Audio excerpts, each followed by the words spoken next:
matayen annabi Muhammad sallallahu alaihi wasallam 11 da ya kamata duk wani musulmi ya sani. Bayan da ake kira a larabce ummatul muminin, ma'ana uwar muminai kenan. Na ɗaya Khadija bint Kuwa. Khadija auren ta biyu, sannan 'yar kasuwa ce, uwar yara 3. Ita ce mutumniyar farko da ya yi imani da annabi Muhammad. Na biyu Sauda bint Jam. Bayan mutuwar Khadija, Nabi ya zauna tare da Sauda. Na 3 Aisha bint Abubakar Siddiq. Abubakar babban abokin annabi Muhammad sallallahu alaihi wasallam ya aurar da Aisha ma annabi tana da shekara 7 ko 6. Wanda na fudin shine Hafsa bint Umar. Hafsa tana da halayya masu kyawo a rayuwarsa. Hafsa yar wani babban abokin annabi Muhammad da ake kira Umar.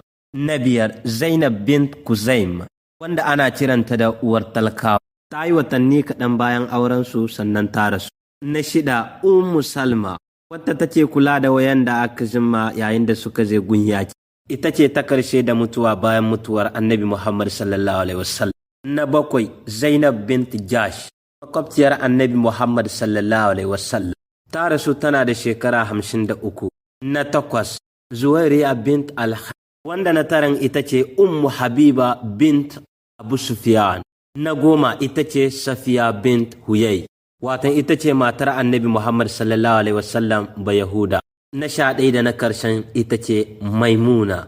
Maimuna ita ce matar annabi Muhammad sallallahu alaihi wasallam na karshe. Masoyin annabi ko masoyiyarsa kadai ne zai iya yin sharing bidiyon zuwa ga wasu. Mun gode da kasance tare da mu. Nan shine karshen bidiyon. Bisalam.